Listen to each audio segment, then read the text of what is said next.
Ah, there he is. Didn't see he'd shown up. Look at that. Hello.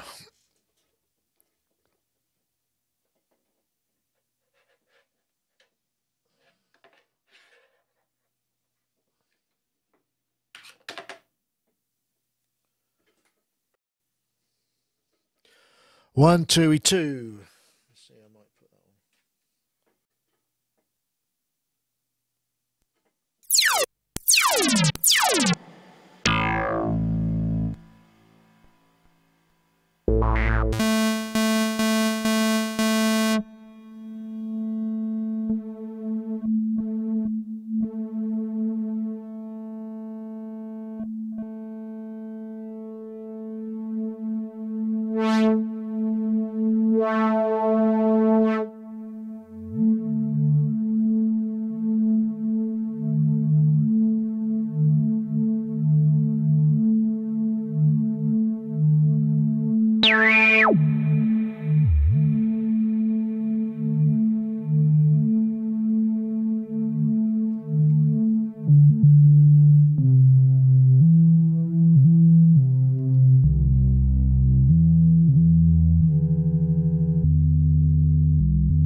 Hello. No, that's a little bit of what's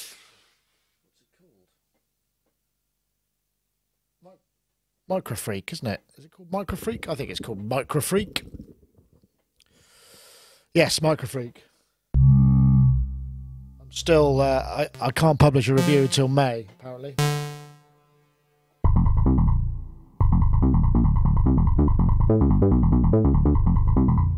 But I'm still playing with it. Okay, how's everybody doing? I seem to have got my wires a bit confused. Looks like we've got Ty in the house. I can't tell whether any of the lights are flashing there. Doesn't look like it, does it? It looks like he connected and then went away again.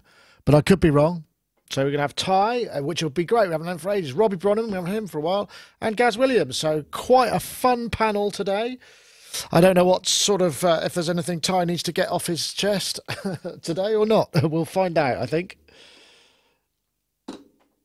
Yeah. So let's have a look. Unable to... There's the chat. It doesn't look so good. Let's try that again. Live dashboard. Let's see if the chat... Chat seems to be unable to connect for some reason. Pop out. Is that working? Oh, there we go.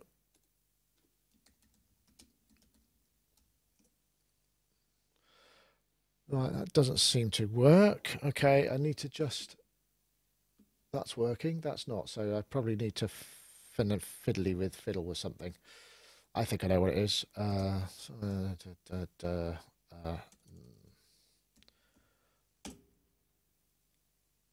So it's going to be...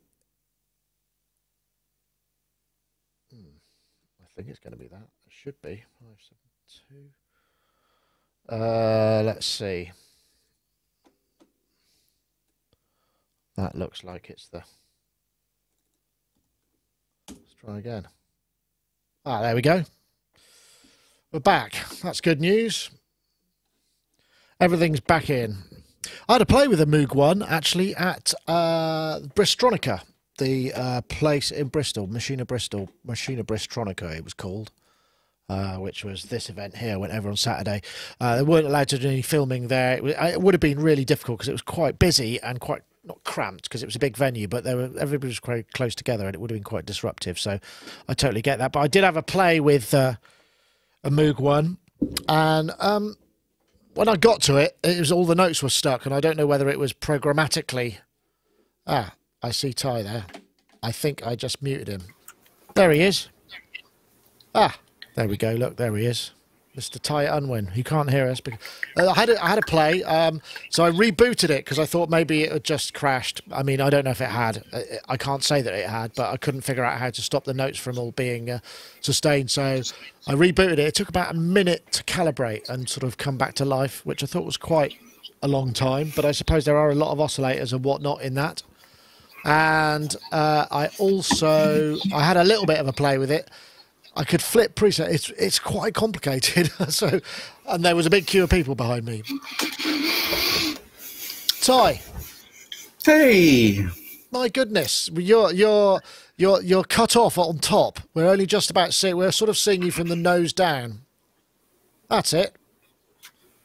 What a pleasure to see you, sir. Good to see you. You look well. Do you feel well? Yeah, I do feel well. I've lost a bit of weight. Oops. Yeah, I could tell because your glasses are falling off. They are. Need to get them adjusted. I know, either that or just put the weight back on, one of the two. Yeah. I'm sure, I don't know which would be easier.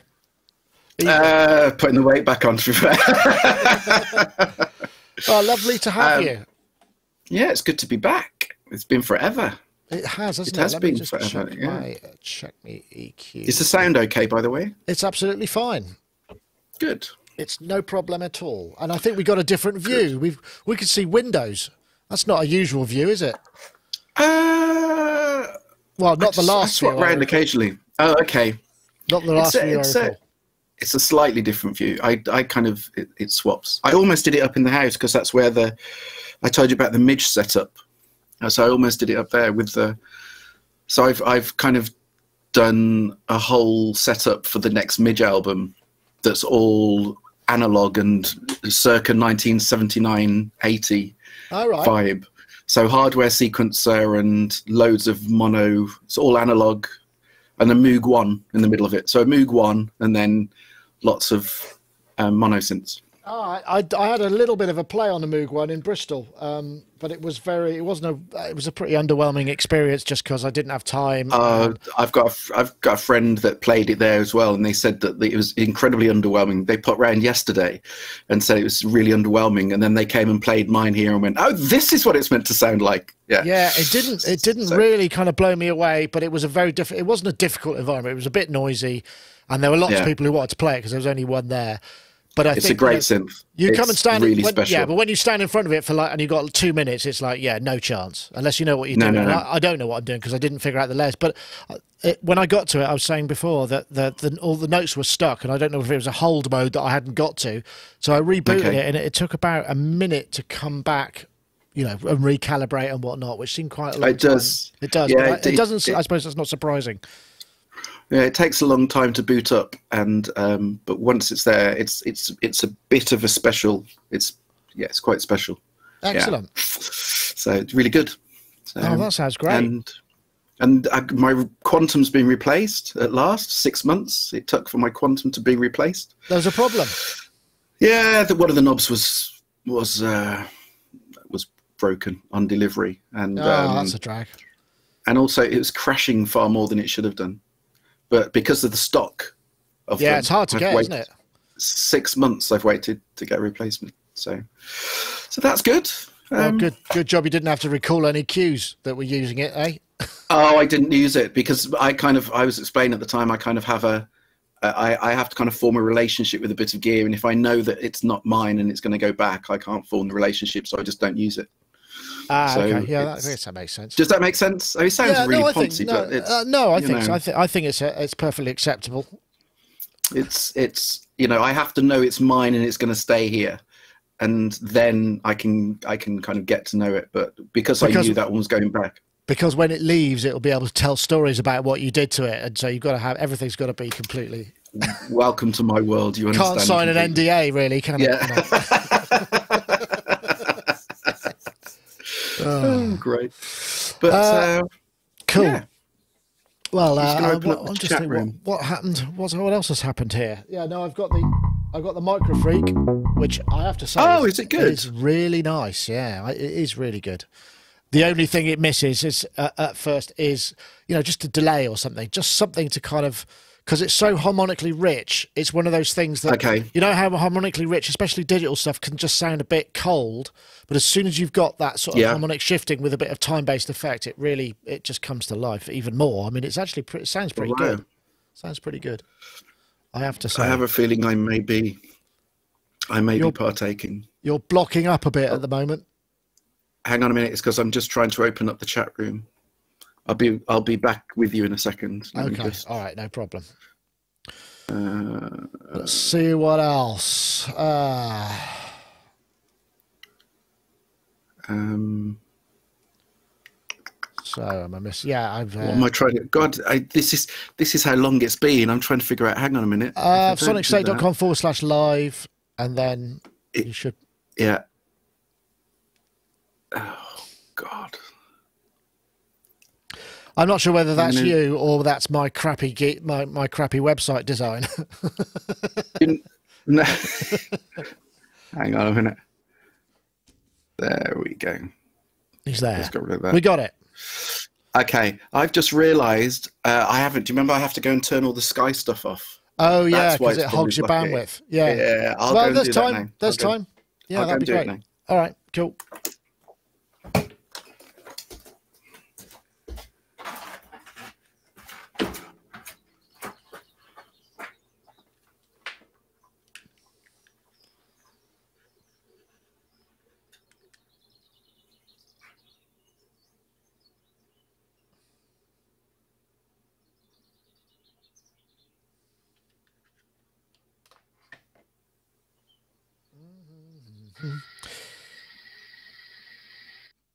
Okay, right. Well, so we've got Ty in the house, which is a rare treat. I know he's normally very busy, so it'd be great to have him on. And we've also got Robbie Bronneman, who'll be joining us a bit later on, and also Gaz Williams. So it's, as I say, it should be lots of things with lots of people with plenty to say, we would imagine.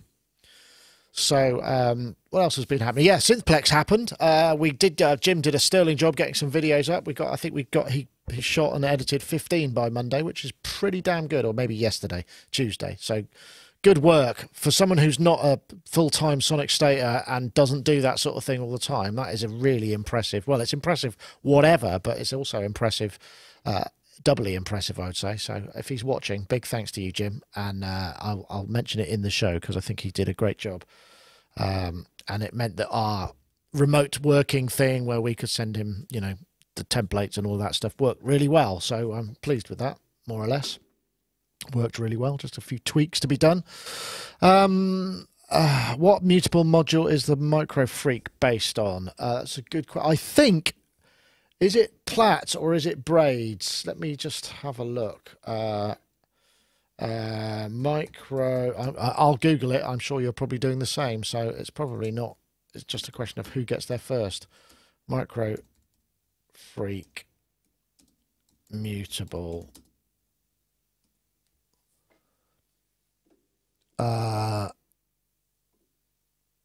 Plaits. I think. So and it does sound great. I mean, I can understand why people have been saying that plaits sounds great because it does. There we go. Look at that. Is that better? Res. Yeah, that's it. I take it all back. Okay, actually, good. You don't look well at all. No. I'll go and switch it all back on again then. No, that's fine. Yeah. Cool. Yeah, I was just being asked in the chat room what the Micro Freak code was based on, and I think it was Mutable Instruments Plaits, the digital oscillator codes. But that rings a bell. Yeah, I could give you a quick blast of the raw sounds. Actually.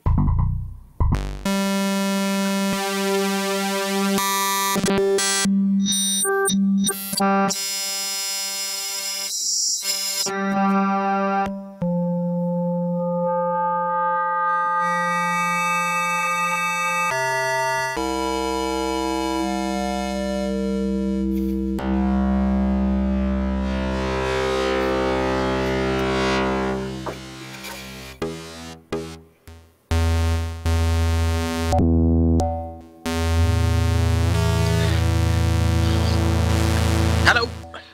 Hello, guys. Yeah, is that cool? Is that loud enough? Yeah, I think so. Let's have a look. Where are you? You are there. Oh, you're Hello, wearing hello. acid orange. I used to have a top that colour. Acid orange. I like that. Hi, guys. Reminds me. Hey, Ty. I'm just going to grab something downstairs.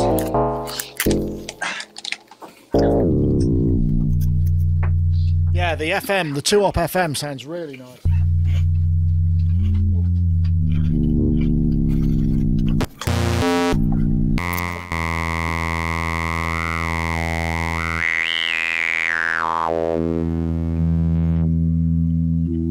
Sounds nice.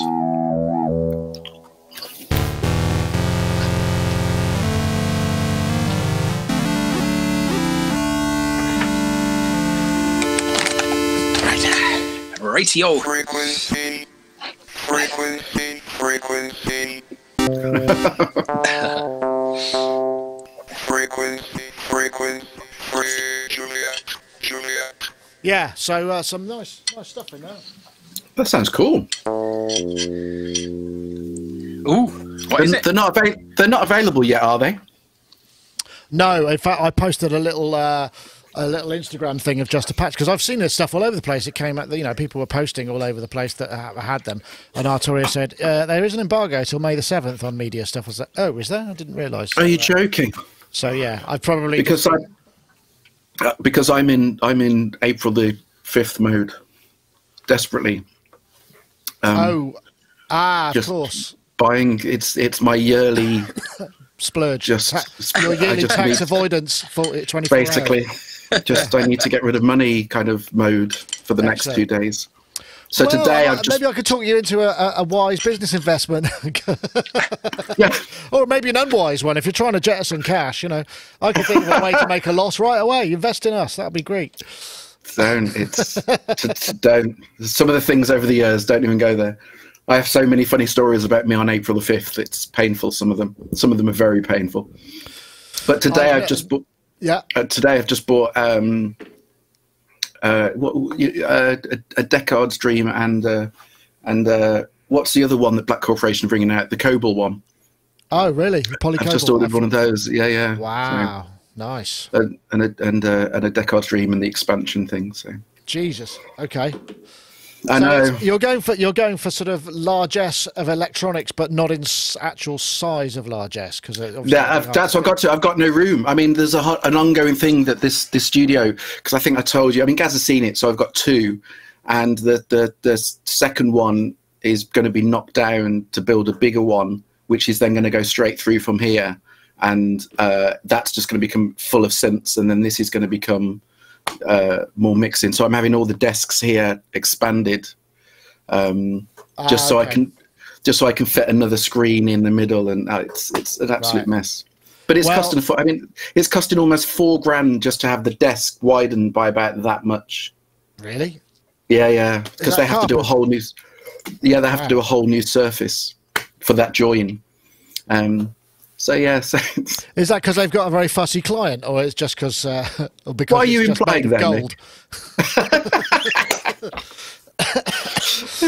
It's one of I know what their home improvements. My house is an absolute. It's just starting to get a bit depressing now. 2 weeks of just dust and hell. They took the roof off, then they brought the ceiling down, then they moved the stairs, then they brought some more stuff down yesterday, and it's just starting to get a bit. God. Okay. I want it. Can we start building stuff now and not taking things down? I really need to see some light at the end of the tunnel. We're starting to get a bit fractious because everything's dusty. We're sleeping on the floor in the living room. It's sometimes it's cold when there's it's not the finest. No, that's not fun. No, I don't know. When we had this place done, we basically I bought the house and then spent 8 months and never moved in for 8 months whilst they did it all, because the thought of doing that, God, it would drive me around the bend. I couldn't. How people do it, how people live there and have major work done, I have no idea. Well, it wasn't too bad. They're very good, these guys, and but it's just stuff happens. Yeah, so, dust. Yeah. But today, I have a feeling I'll get back and there'll be kind of plaster up on at least some of the walls, which will make me feel at least like something's going on. It's that's a biggie. Not plaster on so much plaster all over the carpets that haven't been removed yet. So we'll see. It's all right. We're just trying to do it on the cheap. So rather than replace the carpets, we're just trying to cover them in plastic. We'll see. Yeah. We'll see. It'll be good. Do you want to know the cheapest I got years ago? We wanted cream carpet, and I went and did a demo show for Casio at the NEC. And when you do these trade shows, they cover the NEC in this carpet, just kind of to make it all carpeted. So after I finished the show, I just turned around to the guy and went, "Is there any chance you could just find me a big?" And I'd measured the lounge and went, "Could you cut me this carpet for this lounge size?" And we went around the show to find the stand that no one had been on. So it was the cleanest cream carpet. And it just sat there and cut out this square of carpet in the middle of the NEC. I rolled it up, stuck it on top of the car, brought it home. That was our carpet. Those were the days. Well, that must have been. I mean, because some of that show carpet is basically about 2 or 3 J cloths thick, isn't it? Absolutely. It didn't last. It really didn't last. Oh, it rocked up something terrible. Yeah. That's brilliant. But you know what? Actually, I've said this so many times, those days when I had no money and no anything, they were the best days. They were fantastic. I loved them. They were brilliant. Doing things like that. I mean, it's just, loved it. My days. Well, every day. We're all there. Yeah. Right. That's just great. Sure. So I think Robbie's joining us today. I believe so. Anyway, I hope I. Yeah. No, I did. I did tell him. Maybe he didn't get it. Sometimes he doesn't. I'll just. Shall I text God, him? It's the old bunch. It's like the good old days. Yeah, I thought Robbie was with us this week, but I'm pretty sure because I sent who's on. I sent it out to everybody. Which you did. Robbie. Yeah, I did see that. Yeah. I did see that. Just send him a text, Gaz, because if he's available, that'd be good. I'm sure we will have plenty of conversation, though. It's not going to be. Oh gosh, my desk is getting a bit wobbly. That's a bit weird. Doesn't normally do that. Excuse me.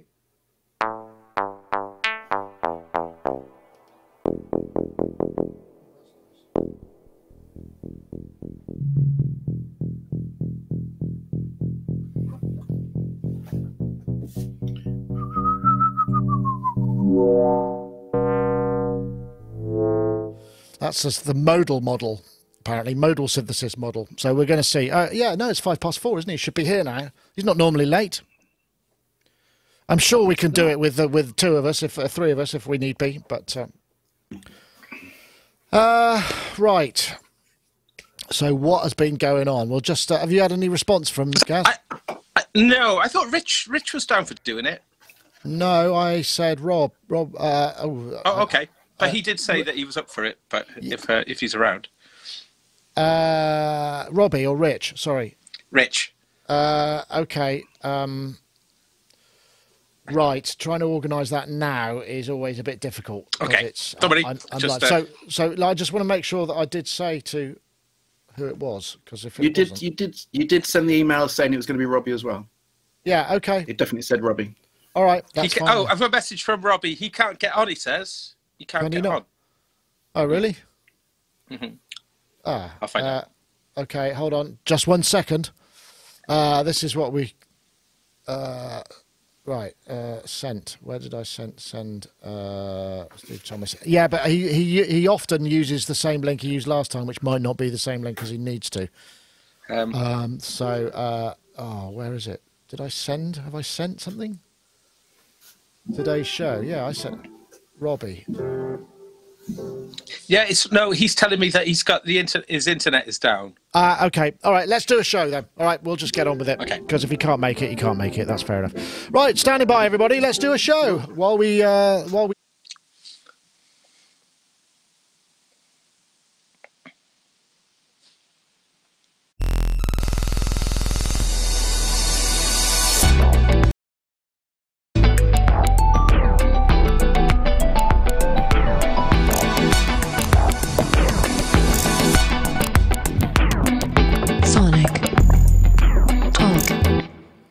Hello, everybody. Welcome to Sonic Talk, episode 572, recorded today, Wednesday, the 3rd of April.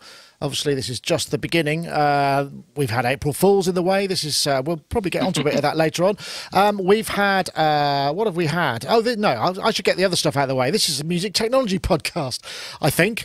Yes, music technology, synthesis, music production, recording studios, live performance, live production, all of those things that are around that surround the technology and business of making music. Welcome, everybody. Want to say thank you very much to our friends over at Isotope, supporting the show with a prize of their RX7 software. More on that later. And also, we have another sponsor this week, which is Softtube. Softtube's got a new synth out called Parallels, which is on offer from till the 12th of April. We'll have a little message on that a bit later on, and I can tell you what it is. But let's get on and join our guests. I'm going to start over here with Mr. Ty Unwin, media composer. We haven't seen Ty for a long time. Ty is always legendarily busy, particularly on Wednesdays, it seems. But, you know, it's great to have you. How are you, Ty? I'm good, thank you. It's been a long time. It has been really long time, actually. Yeah, I can't think when it was. When was it? Last year, probably? I think it was last year. I don't think I've been on this year. So, no, pretty sure. So, yeah. Scored, 75 films, 800 TV episodes, produced a couple of albums? It kind of almost feels like that. No, I'm trying to quieten down a bit, to be fair. I'm trying to I've been saying no to a lot of projects recently to try and kind of clear the books and concentrate on doing some stuff that I want to do. I mean, look at that. Wow, that's I want to do. That's a great. That is a great. That's a great thing I totally concur with that. I mean, I can see how. I know how it is. Stuff gets in the way, and you really have to make a conscious decision, don't you, to sort of say no, to change the super tanker, as it were. I mean, I've said to you before. So the last note of music I wrote for me was 1997. So that's now 22 years ago that I last wrote a note of music that wasn't commissioned and was just for me. And I just kind of think it's time to put that right. And so since last May, I've been saying no to a lot of stuff to try and get time off coming up. And it's kind of working. So it's... everybody's going, no, we don't want to use him anymore. He says no. Yeah. Exactly, which is fine. So it's good. But I started on Midge's next album, which, I mean, it depends whether you want to talk about it, about the whole setup thing that I was telling you about. But that's exciting. It's a new way of doing things. I mean, I can tell you now, or I can tell you later, or it's up to you. Well, let's say hello to Gaz as well. Maybe we can have a bit more of that in a second. That'd be fun. Absolutely. And we've also got Mr. Gaz Williams, who's there in his not basement studio. It's an attic studio, but. Bass studio. Sorry, you're a bit quiet there. I'll turn you up a bit. Gaz, music technologist, producer, bass player, and all of those things. How have you been? I'm really happy. Something came through the post today that I've been very excited about. Very small and actually very orange. I wonder if you can guess what it is. Any ideas? No. I'll do the big reveal. No? I'm afraid not. A MIDI thing. This is the RK005. And wow, what great little problem solver that is. Because, I mean, that works as a USB host to MIDI. So for all those things like the, Careful now, I don't want to see anything fall over. Yes. Oh, no, it's much more organised in here these days. No, USB, that. Connect it, and then gives you MIDI ports. Wow. Yeah, but not only that, there's some other cool things on there as well. There's a cable that comes with it. Mini jack, stereo mini jack to 2 mono, CV and gate as well. Oh wow, that's cool. So it's a super cool little thing. How does it get power? From there. From micro USB to whatever, like you can run it from a battery. I did a little video in Superbooth last year about it.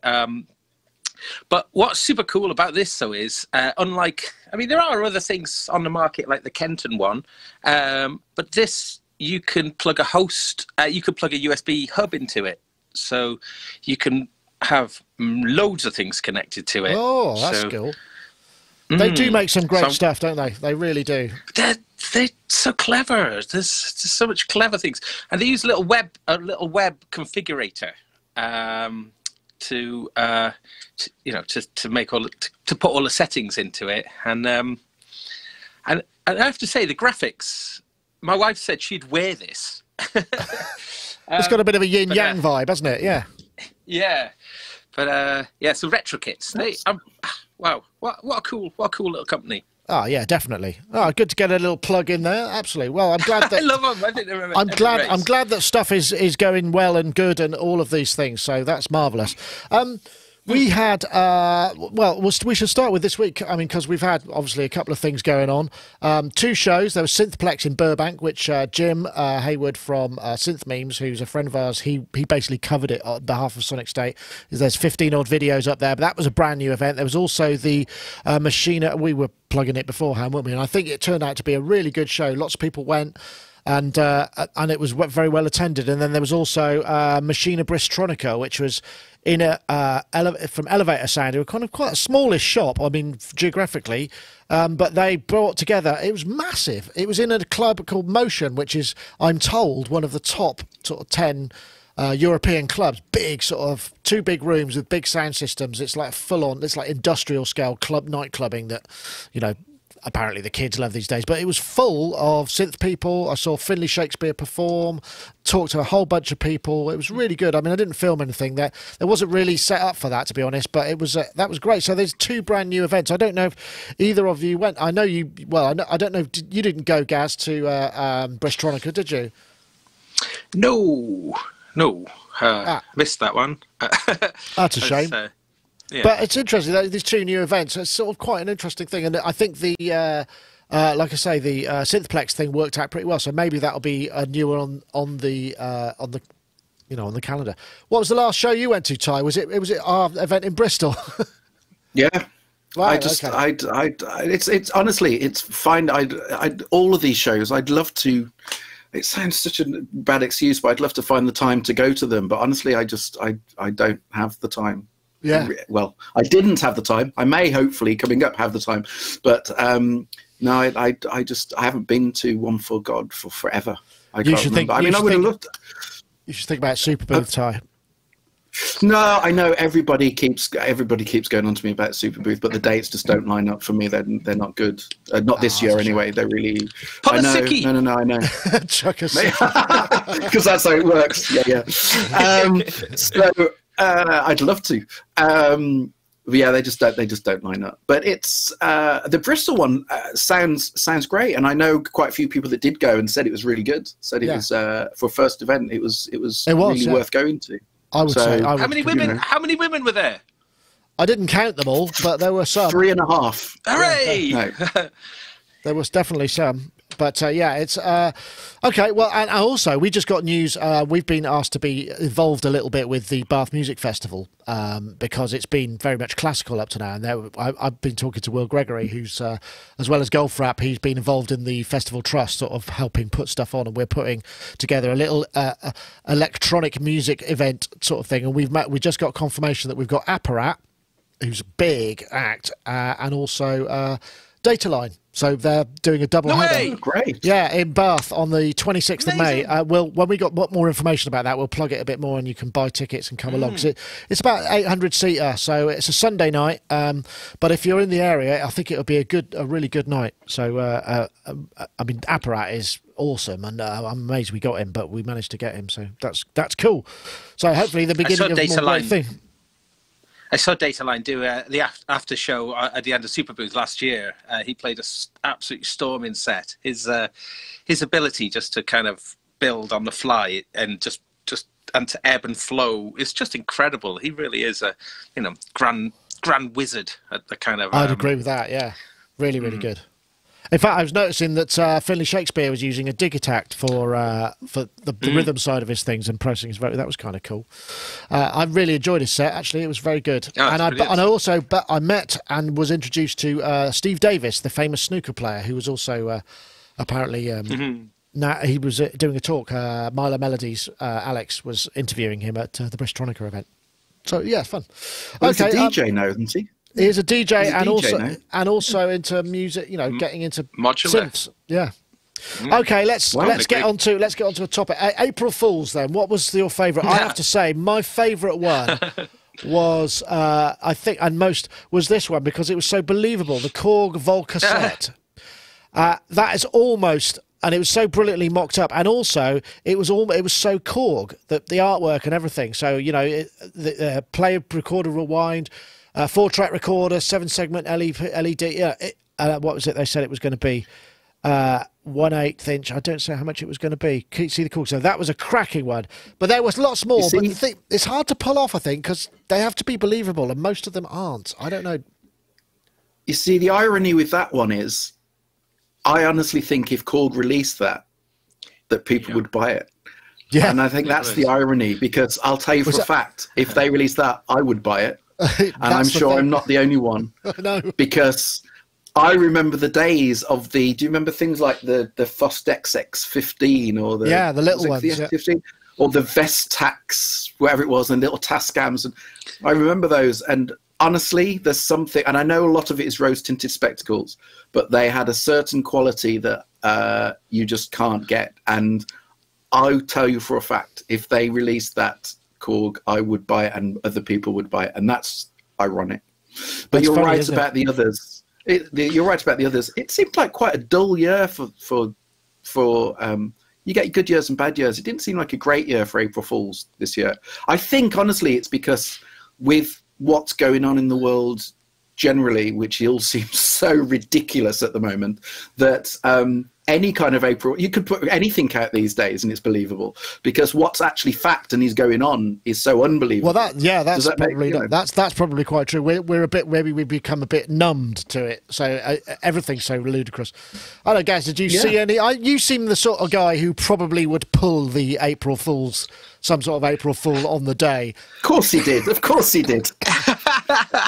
I think my favourite one, Ty is bang on. I think if Korg did do that, it would be a huge success. But I think I really liked the Ableton's one with the recorder, which was a kind of thing about like a special Ableton branded recorder that you could play polyphonic stuff on it with a recorder.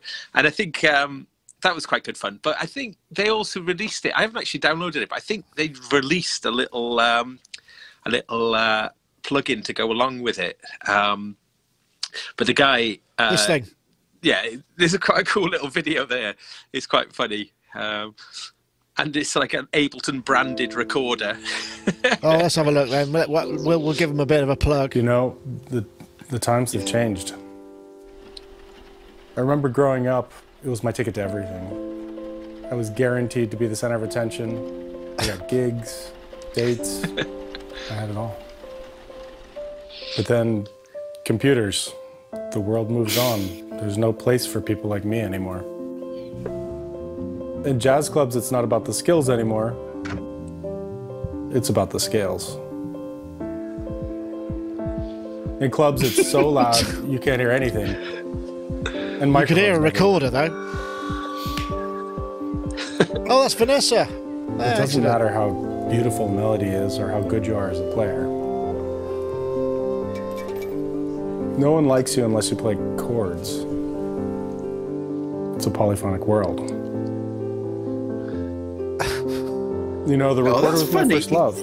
That's emotive, isn't it? But in the last years, I thought it might be done. That all changed today.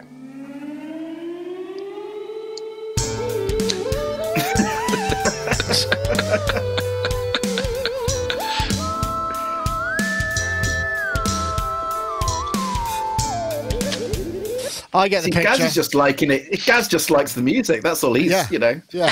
From with recorder. I want one.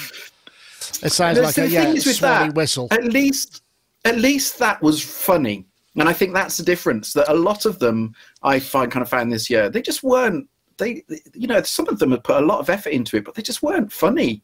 You know, I'm not going to sit here and name names because it's not fair, because a lot of people did spend a lot of time doing these, but they just weren't funny. Whereas that one, at least that's funny. You know, that's amusing.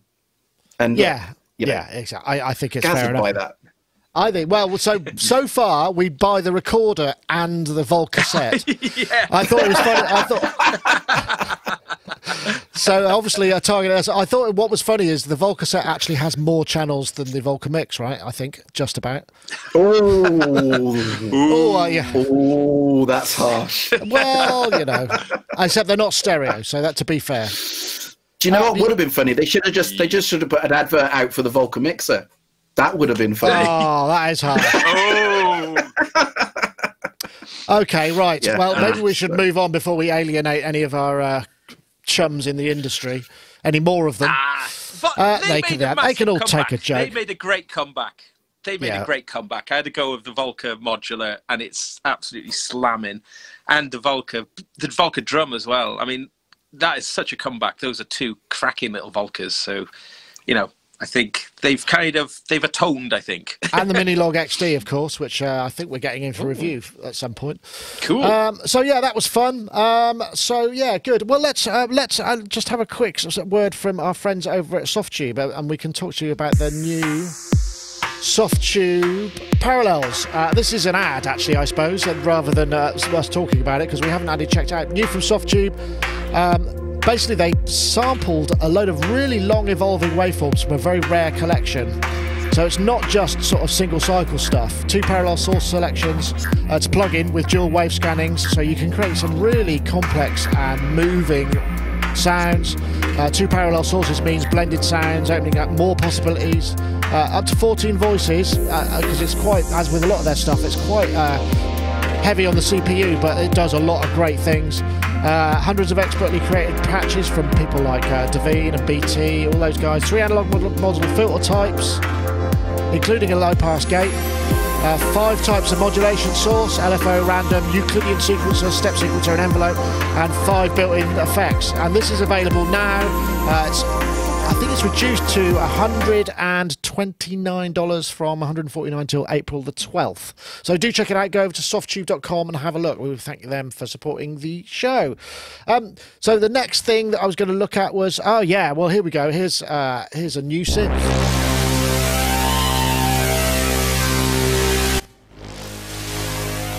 This is the Analog Solutions Impulse Commander, stereo dual filter, or Impulse Command rather, I should say.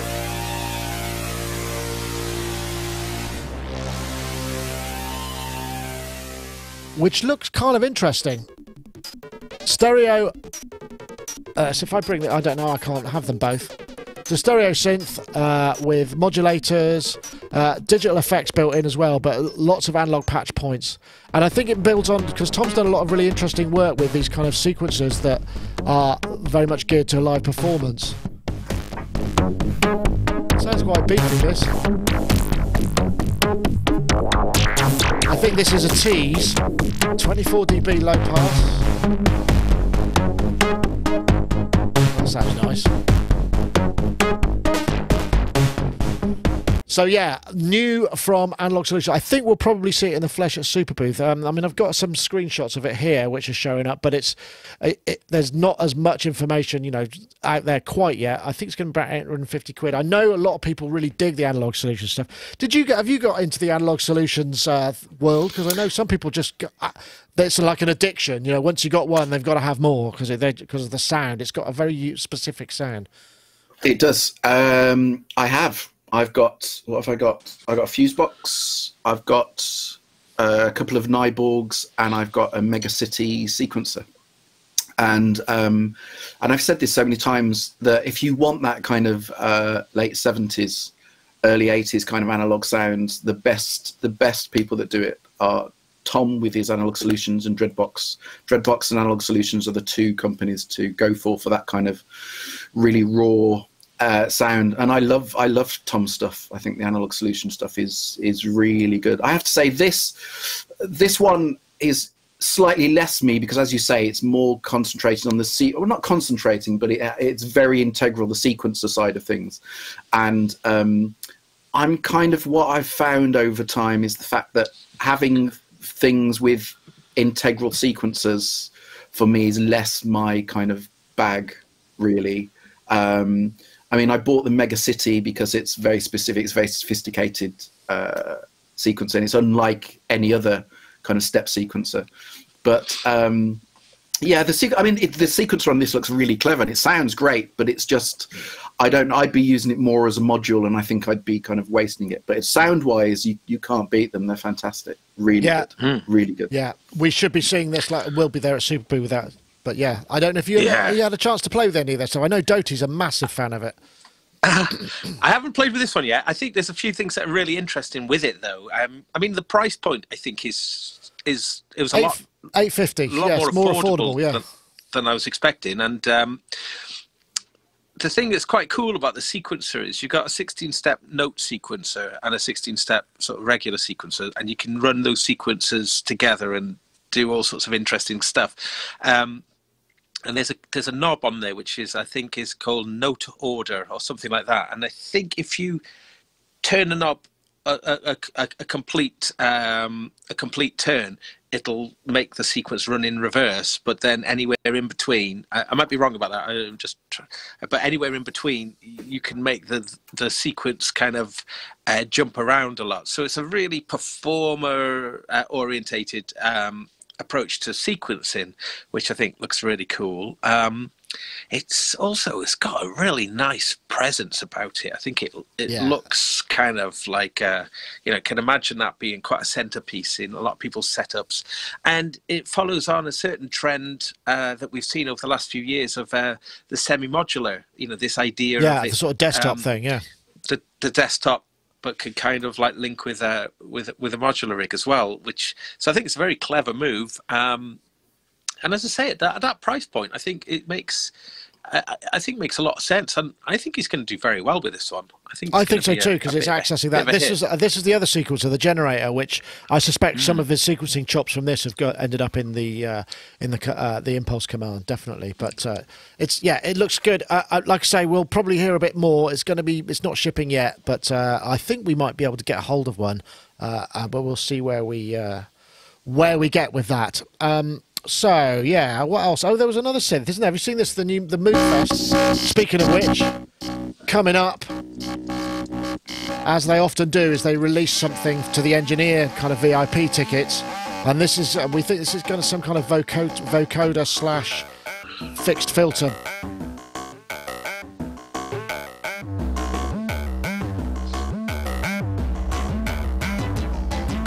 And that's I think that's. Steve, I forgot what his surname is now, doing this. So this is going to be what you could build at Modefest. And Modefest is coming up towards the end of the month. So if you're lucky enough to get one of those engineer tickets, that'll show up and you'll be able to build that. And I think that's one of the interesting things. It's become a thing now for Moog, isn't it? That because it happened with the DFAM. It wasn't Mother 32, but it was the start of all of that form factor they kind of introduced into the engineering builds, the Werkstatt. So there's a number of things. So I think it's a great idea, and it's something completely different. Although it seems like I know they've got such a rich heritage. It looks like that's probably some stuff that you've got the big Moog. Have they got fixed filter banks on that? Did you get the fixed filter bank part of that? Yeah, I mean I think the only thing that kind of was slightly disappointing about that was actually the definition of the vocoder, which wasn't great. But I mean, apart from that, if you kind of ignore essentially the definition of the vocoder words wise, I think it sounds really interesting. I love the idea of these little projects say little projects. They're not little projects. These instruments that people can go and build and be part of the festival. I think it's a great idea. I have to say, if it was on the doorstep, I'd try and get to them. But I think it's brilliant. I think it's, and I've got a DFAM and which was one of them, and I think was a Mother 32 one before that. I don't know if it was, but it was introduced. No, I think it was. I think the Werkstatt was a kind of like a prototype to the Mother 32. You're absolutely right. But then the DFAM, the DFAM became was introduced. So, I mean, it's. I think I love the idea of it. I think this one in particular sounds interesting, but you know. Yeah, maybe not sounds- immediate. sounds okay. Well, I mean, I suppose the thing is also it's not another subtractive VCO with the Moog ladder filter built in. You know, it's something that's actually a little bit different. I mean, the DFAM, I guess, is Exactly. different as well, so that's kind of cool. And in my view, I mean, because they I forgot what they did. It was the Minotaur they reissued, and I just felt that was a little bit kind of like, nah, you know, it didn't really kind of float my boat. But so this looks a bit more interesting. But yeah, Moogfest 25th to the 20th. I've not been actually. We've been trying to go, and we were going to go one time, but it falls really badly. It always fell because it's Music Messa this week, which we're not going to, and then that would be just before Super Booth. So I just don't think I can make it work, unfortunately. But one day I'll get there. I'm sure I will. And I'm sure a lot of our listeners are probably going and we'll probably have a great time there. I think the thing about it, because it's like a citywide thing, isn't it? It's for somebody like us who would want to cover it from a journalistic point of view, it's much harder because everything's geographically sort of interspersed around the city. So it's not quite the same. It's not quite as easy to cover. So everything has to be kind of right. You haven't been, have you, Gaz? No, but next year, hopefully, I want to play there next year. That's my right. plan, Okay, so. That's what you're working on. Okay, I'm working on it. Okay, got some arm twisting to do. Right. Well, that's fair enough. Yeah. I don't see why you wouldn't. I heard a rumor. Oh, I heard a rumor that this new one is going to be called the Matriarch, but that could well be a joke. So I heard something about Well, Matriarch as well. They've taken, apparently they've taken out the copyright on the name or whatever. So there is going to be, if it's not this one, there is going to be a synth called the Matriarch. Apparently. Well, to be honest, I mean, Matriarch sounds like it's going to be something fairly kind of. It's like Mummy Alien, you know, the big Kahuna. Well, Kahuna's probably not the right word to use, you know, but the big something or other. So, do you know what I mean? It feels like that might not be something this big. It's more like to be somewhere in the region of Moog 1 territory. I would guess, having a name as impressive as that. Because if it was the Matriarch and it was like this big, it would kind of be a bit weird, wouldn't it? I don't know. We'll see. Okay, all right. Well, that's that one there. Let's. Did you see that? I don't know if you saw this. This wasn't in the notes, but I just. This was Isotope have just bought Exponential Audio. We've spent the last 19 years trying to hone the art of digital signal processing. One of Who the are a places big that we've reverb always struggled guys. is to create a fantastic reverb. So when we thought, who's the partner who can both help us to provide reverb to the world, but also push the state of the art forward, Exponential Audio and Michael Carnes rose to the top almost immediately. Exponential Audio started out in this very room we're sitting in now, and soon after Exponential Audio began to take off, I began to investigate good partners. Believe it or not, It's all a bit businessy, this, but basically, as we know, Isotope, very long time supporters of this show, they haven't really had. They do things to get rid of reverb, but not so much to create the reverb. So they've sort of chosen this. I don't know about it. I'm guessing, Ty, you might know a bit more about this because it's more post and more sort of really high end stuff. I mean, have you heard of Exponential Audio? Yeah, I have. I've got a couple of things. I can't remember what I've got. I think I've got R2 and R4, and I've definitely got Excalibur, which is a kind of multi-effects process. It's really good stuff. It's top quality stuff, and I think it really makes sense from Isotope's point of view to get someone of that kind of quality in, because, you know, let's be honest, the reverb on the Isotope stuff, like on Ozone, which is only meant to be a kind of smear at the end, but it was always kind of the weakest link. You know, it was never great. So actually getting these guys on board and incorporating it within Isotope products or just selling it via them, I think it's great, cool, because they make really good stuff. It's really good quality for the money, really good quality. Okay, and So, they do kind of multi-channel and surround sound stuff as well. Yeah, really they do lots of It's big in high-end. post apparently, which makes sense because Isotope as well, I suppose. Yeah, What do you think, Gaz? I mean, I think there'll be some interesting products coming up. Oh, for sure. And I mean, there really is that gap in when you look at what is in the current sort of Isotope lineup. There really is a gap when it comes to reverb. I would beg to differ with Ty a little bit about the reverb that was in Ozone. I think when it went to Ozone 6, I think they dropped it. So I think it was only up to version 5. But that little reverb, it was. I loved it. I mean, I used it a lot in mastering because I used the theatre model particularly, and I would just use it just on sides and just to give a little bit of. So I got a runny nose. I would just use it just if I wanted to give a little bit. If something felt a bit dry, it was just really nice just to kind of give a little bit of depth. And I was always thinking, if they've taken that out, I bet they're going to have something nice coming along in the reverb area to replace it. And this looks amazing. And I mean, as we know, Isotope are super smart, aren't they? Their signal processing is second to none. So this really feels like a match made in heaven. I know Rich Hilton was very excited about this link up, but it did get me thinking. I mean, I believe that Exponential Audio is mostly this one fella, isn't it? So when you've got a lot of software companies are one person and maybe another person who helps with the graphics or whatever. So I think this is great because Isotope can handle all the business side of things, and then they can just totally tap him for his expertise. So I think it's gonna. And he's got a great voice. He's got a great voiceover voice as well. He sounds fantastic. So he'll be able to do the videos as Brilliant. well. Yeah, it's really good. Right. Oh, well, that's good. Well, I suppose. It's gonna work out a treat. Yeah, I think it'll be interesting to see what's coming up, and that's probably going to be happening quite soon because if they've announced, they've probably got something in them, and the domain already moves over to Isotope, so they're quite far advanced down the plans, which probably is a good time to mention our competition, and which, as ever, is introduced by a little word from Isotope themselves. RX continues to be the industry standard and leader in audio repair for music and post-production. And with RX-7, we've introduced groundbreaking new ways to quickly and easily fix and manipulate audio. Take the game-changing Repair Assistant, an intelligent helper that can detect noise, clipping, clicks, hum, and more.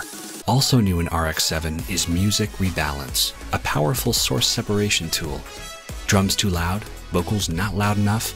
Let's fix that. You can also create instrumental versions of songs by removing the vocal elements. You can now alter the pitch without affecting the timing of your audio, and conversely, alter the time without affecting the pitch with the new variable time and variable pitch modules. Using the new dialogue contour, you can improve the performance of a line or even create a new performance by altering the pitch contour of the dialogue, therefore adjusting the intonation of the speaker, and introducing Dialogue Dereverb, a module powered by machine learning to reduce the presence of reverberations around dialogue. RX-7, a new frontier in audio repair.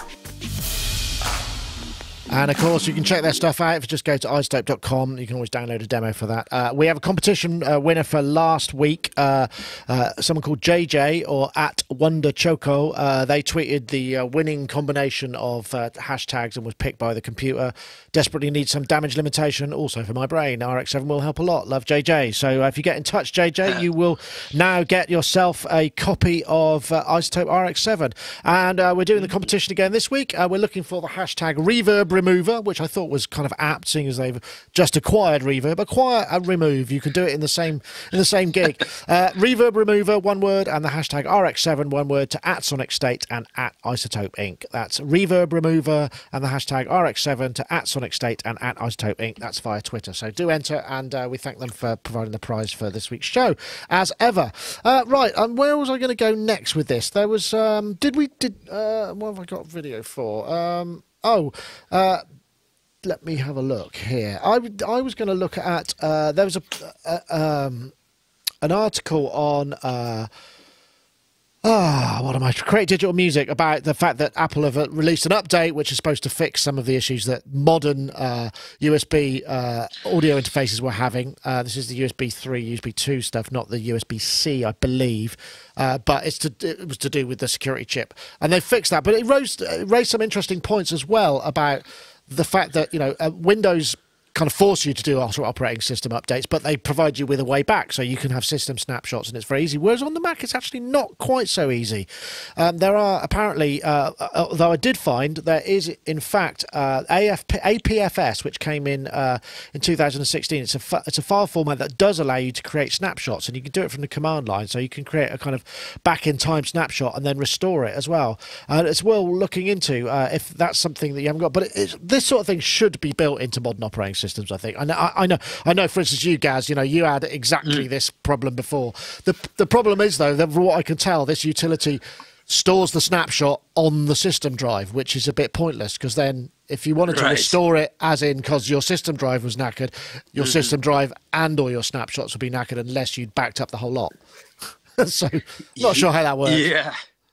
I've just been going through it myself because, you know, my Mac, you know, the tale, my Mac Pro died mysteriously. It was just on it.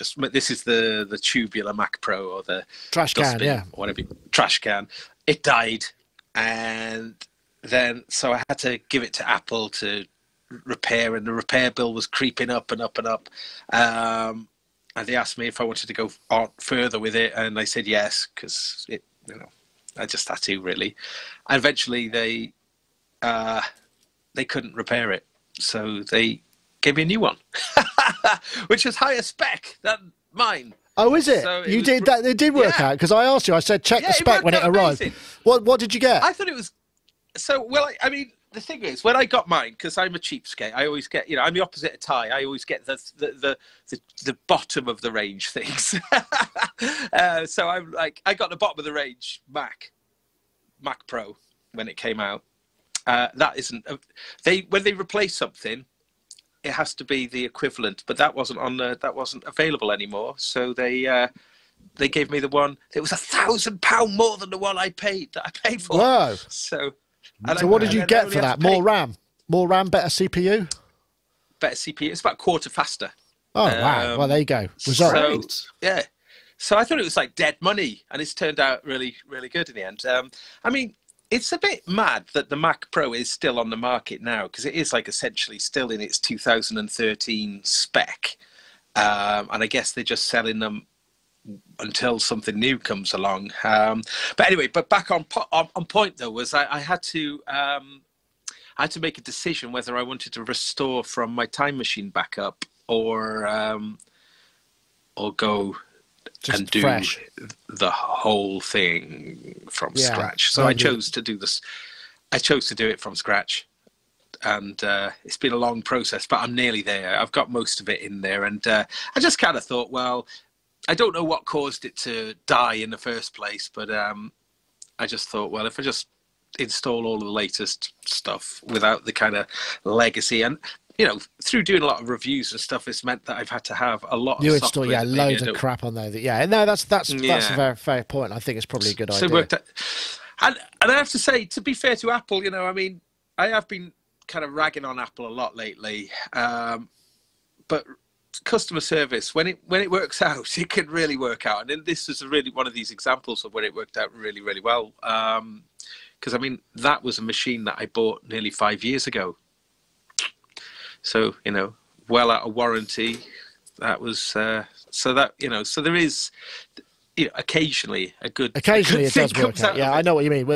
We have to replace the motherboard, but the only motherboard we've got is better. Yeah, sometimes that does happen. I don't think we ever talked to you about this because, I mean, you know, in your high-pressure work environment, your machine just has to work. I mean, have you got, like, mirror systems? So have you got the same, again, sitting under the table that you can just plug in, or do you just... No, how do you deal with that? Do you know what? I've just... I don't even you know, talk things up. It's too but painful.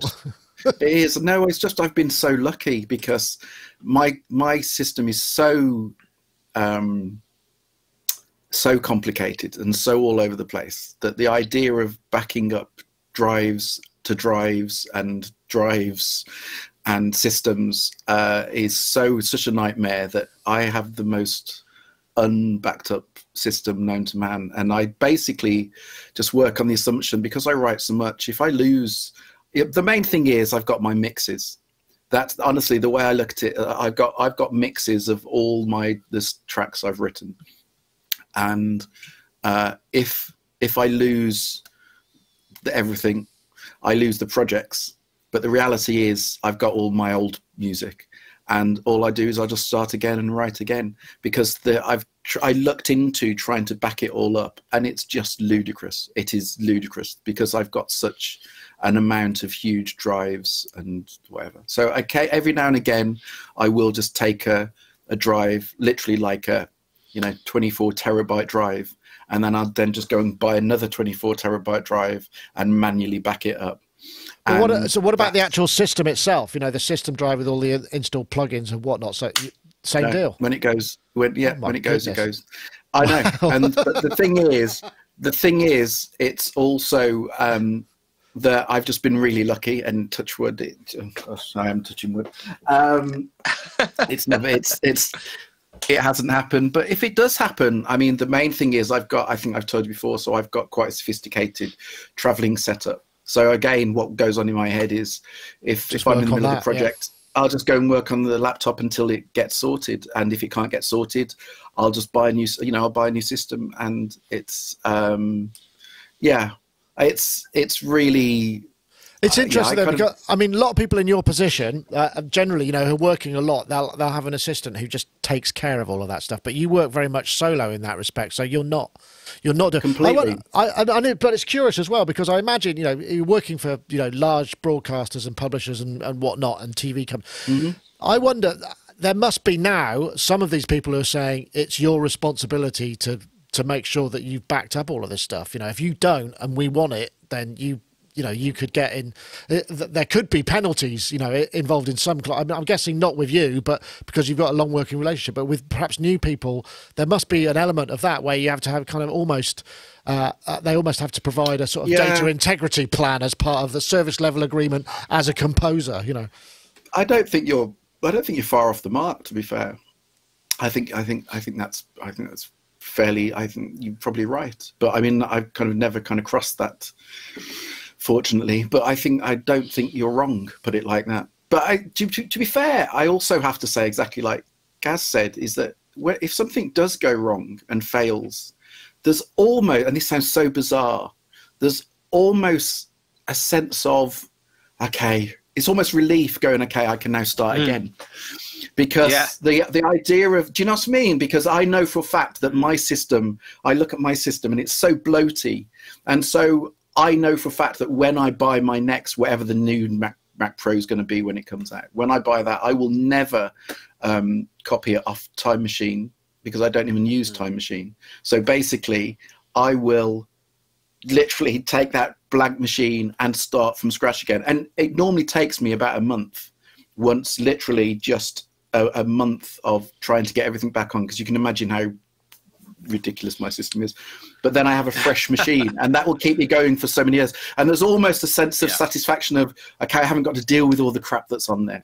It's I suppose so. But I did used to do the thing when it was the old Mac Pros of having a duplicate system. So I used to have everything that I was on one system. I used to have an exactly identical system and kept up to date with that. But then nothing ever went wrong.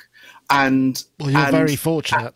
I know. And what's happened with the new one, with the trash can, is just the fact that because everything has to hang off it, and before we were talking about 500 gig here and 500 gig there, and that's fine. But now all the drives that are hanging off all mine are, they're so stupidly big that. Well, I suppose the thing, what I'm saying is, though, once you've got it set up, I mean, obviously the library data, the kind of samples and stuff are going to be massive on an external drive, but the kind of core, this machine works as is, right? Print that, so therefore I can always get back to where I am now. Yeah, okay, if I lose my sample libraries, then I do, but at least once I've set it up, then I can just go, just take a snapshot of that and overwrite my current image. I should do that.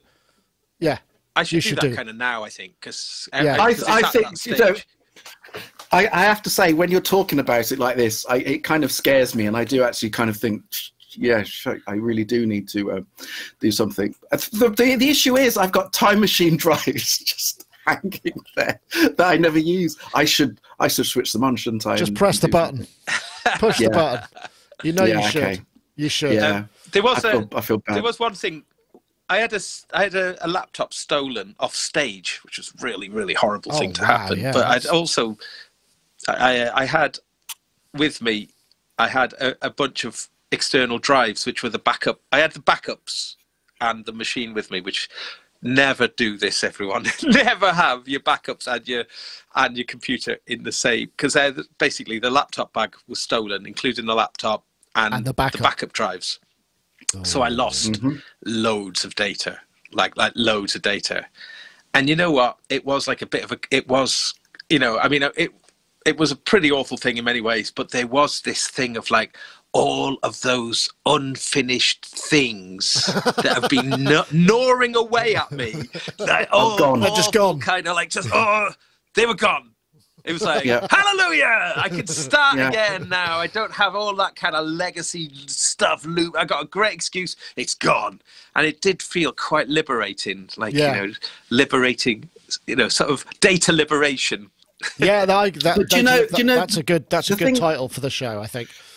The thing is, I mean, Robbie knows this because I've had this conversation with Robbie before, but I'm the same with gear, honestly, because, I mean, I have a few bits and bobs, and so many times I just sit there going, oh, God, just get rid of everything. Literally get rid of everything, because there's that kind of feeling that once it's gone, exactly like Gaz said with these half-finished ideas, once it's gone, there's a kind of, okay, I now have no choice. Do you know what I mean? Yeah, I know. I do take your point, and I think that's true in a lot of things in life. But that is some people are saying in the chat room, I would over Time Machine, I would carbon copy cloner every time. If you use carbon copy cloner and you create what's called a sparse image, that you can then continue. You can use a sparse image and you can write to that, and then you can update it and keep it updated. And you just take also what a sparse image does is it also doesn't copy the unused space. So you just create a disk image. We've got like a drive here which has just got loads of sparse images on it, which are snapshots of various things. And on a Mac, it's well worth doing. Just do sparse image, that's snapshot it, and then it's like you could then restore that to a bare metal hard drive and it would be as it was. So that's worth doing. That's carbon copy clone. I don't think it costs much. I think there might even be a free version of it, but it's.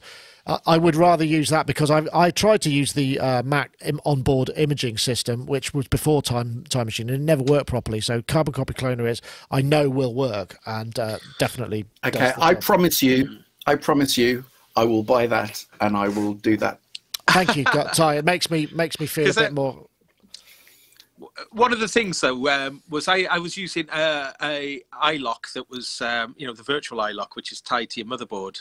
So that was one thing that was a bit of a problem with my last computer, meaning that a bunch of software I was kind of locked out of because I had to get in touch with the software companies and that. Do you know what? They were really, really good. Actually, they dealt with must happen all the time. Toys and.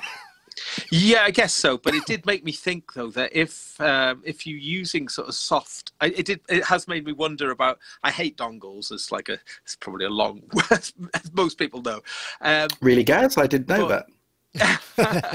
But that thing, if the company didn't have like support or had or even if the company didn't exist anymore and you used like the kind of that method for sort of locking to an iLock, the soft iLock, then you'd be up the Swanee River, wouldn't you? It would be kind of you'd be locked out of your software. It would be a nightmare. So it would be a nightmare. You're right. How about something just simple like a piano? Do you see Nord announced a new Nord Grand, which has got a nice kawaii keyboard. Don't know how much it's going to be. It looks expensive, but it does seem like it will be another red keyboard we're going to see about the place. It's got synth sections and the usual stuff. But the idea is, I guess it's a full 88 by the looks of it. They do sound like we did a thing on pianos last week with the Noir, but this, in terms of hardware, oh, that's nice. I don't know. I know your keyboard player. Your keyboard player uses Nord, doesn't she? Yeah. And I mean, I was having a chat with some of the guys from Nord at the Synth Reactor event a couple of weeks ago, and was just kind of reflecting on the fact that Nord have been so successful in the live environment, so much so that they kind of, I mean, obviously they make the leads and fantastic synths, but they sort of really kind of focus their business model more on the kind of the live world. I suppose, rather than the more experimental stuff. I'm talking specifically about why they didn't keep on with the Nord modular, but. What's fantastic about Nord is that they make really, really great instruments that work well within the context of regular kind of rock and roll instrumentation. You know, really good. I always really appreciate that with Nord. They always manage to sound just right within that. You know, whether you choose to use them on recording. Well, saying that, we have quite a lot anyway. I was going to say over soft synths. That would be a debate, but we do actually. We use them all the time.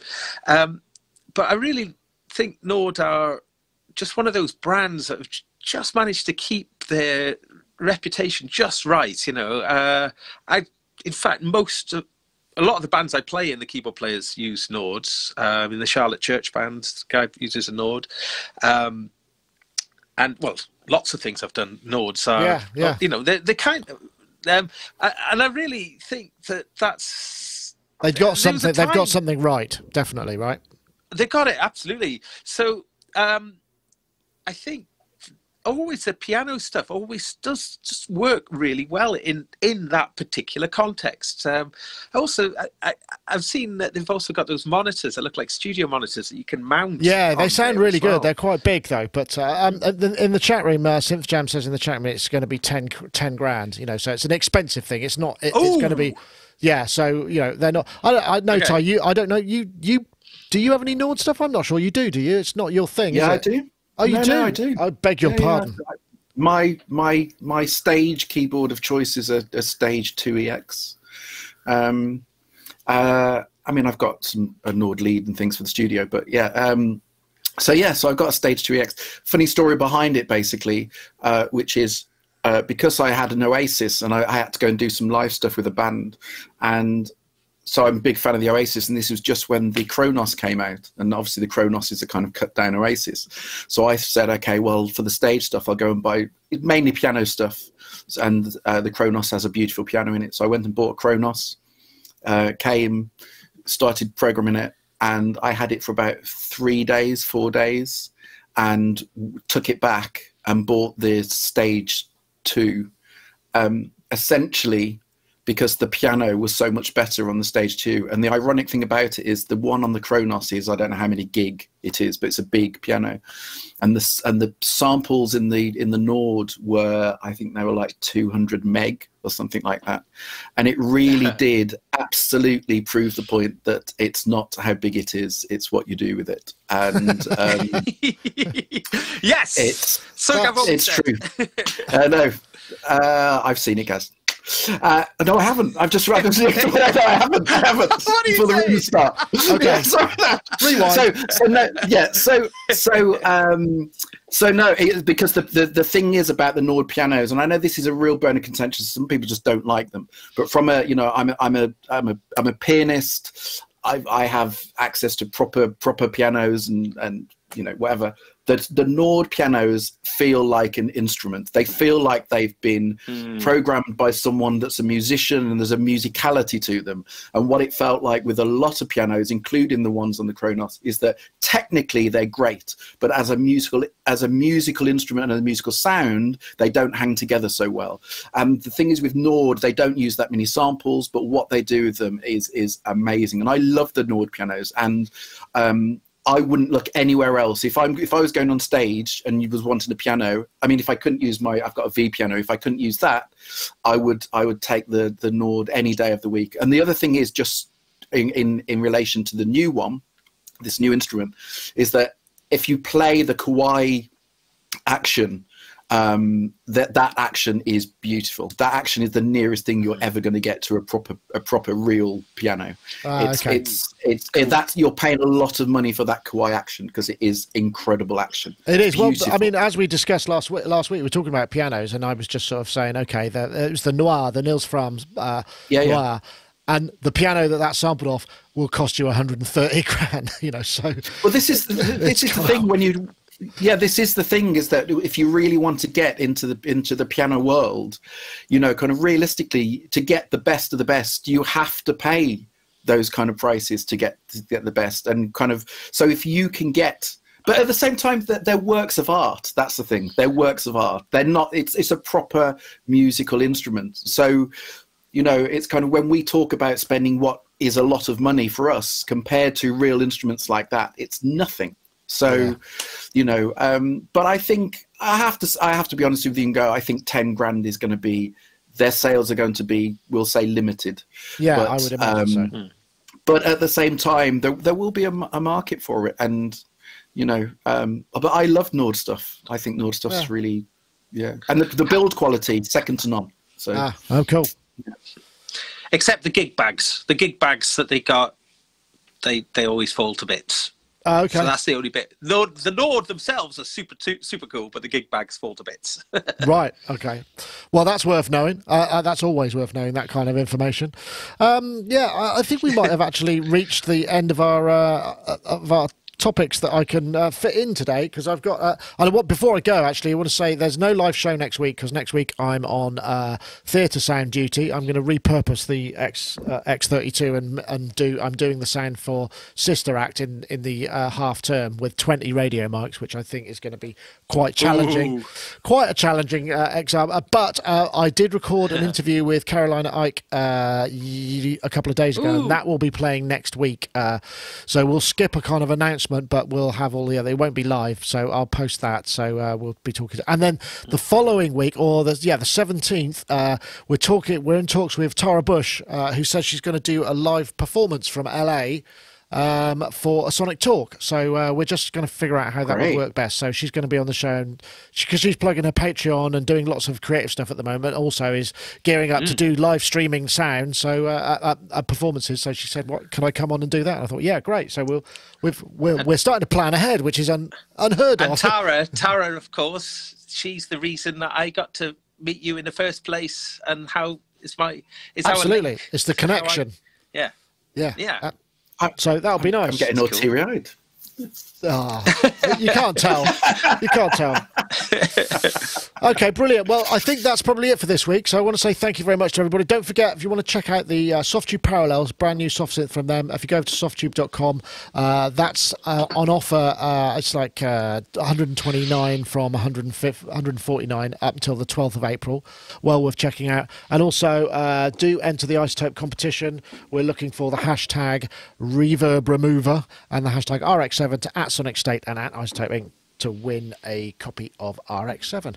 But that's going to be it for this week. So, Gaz, thank you very much for joining us. Been a pleasure to have you on, as ever. I hope your cold gets better. I know, it's just today. It's just come on today. Don't know where it came from. Just a quick little plug. Behind me is the Electron rig. Oops, that's really rubbish. Let me just tilt that up a little bit. Ta-da! There. And I'm going to be doing a live stream about that sometime in the next week or so. So watch out for that. I'm just going to just go and subscribe to your YouTube channel, right? And then you can then people can just get notifications. Yeah, that'll be the way to do it. Yeah. And I'm just going to do some absolutely pointless noodling, so people will be welcome to join me on that little journey. Okay, brilliant. Yes, well, I'm sure they will. I'm sure they will. No, you're welcome. Thank you very much, guys. And Ty, and we're so pleased to have you on again. I hope we get you back again soon. And it's been a pleasure as ever. I'll try. No, I will. And when I'm on next, I'll talk you through the Midge setup thing, only because it's interesting from a synthy point of view. So, yeah. Oh, yes, definitely. Sorry, we didn't get onto that, did we? It's fine. It's absolutely fine. It's going nowhere. It's going nowhere. But it's just going through various versions, and it's from a synthy, nerdy, techie point of view. It's just an interesting concept that's probably worth having a chat about. So definitely. We'll do that next time. Okay, super. Well, that's it for this week. I want to say thank you very much to everybody once again. We will see you live, not next week, but the week after, which will be the 17th, where we hopefully have Tara Bush performing live. So if I hit that and we can all sort of wave our goodbyes, and then I'll press the end button, and we'll see you later. Thanks very much for watching. That was Sonic Talk 572.